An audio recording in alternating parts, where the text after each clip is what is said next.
ગાંધીધામ મહાનગરપાલિકા દ્વારા સરદાર વલ્લભભાઈ પટેલ પ્રતિમાથી ચાવલા ચોક થઈ શિકારપુરી સુધી આર્કેડના પેડેસ્ટેરિયન વેમાં કરવામાં આવેલા દબાણો દૂર કરવામાં આવ્યા હતા. ઝુંબેશમાં મનપા દ્વારા 113 દબાણો દૂર કરવામાં આવ્યા છે. મ્યુનિસિપલ કમિશનર મનીષ ગુરવાનીની સૂચના અને માર્ગદર્શન હેઠળ દબાણ હટાવવાની કામગીરી હાથ ધરવામાં આવી હતી. ઝુંબેશમાં કોઈ અનિચ્છનીય બનાવ ન બને તે માટે પોલીસ બંદોબસ્ત પણ ગોઠવવામાં આવ્યો હતો. મનપા દ્વારા આગામી સમયમાં પણ દબાણ દૂર કરવાની ઝુંબેશ ચાલુ રહેશે. આજે ગાંધીધામમાં ચાવલા માર્કેટથી લઈને ગાંધી માર્કેટ સુધી જેટલા પણ આર્કેડના, પબ્લિક રોડના અને પાર્કિંગ રિલેટેડ જેટલા પણ દબાણો હતા આ તમામને એપ્રિલ મહિનામાં પણ નોટિસ આપવામાં આવી હતી. પછી એક સુનાવણીની તક પણ આપવામાં આવી હતી.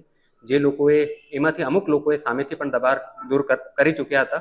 આ લોકોને છોડીને જે લોકો દ્વારા સામેથી દબાણ દૂર કરવામાં ન આવ્યું એ દબાણ દૂર કરવાની કામગીરી આજે ગાંધીધામ મહાનગરપાલિકા દ્વારા હાથ ધરવામાં આવી છે.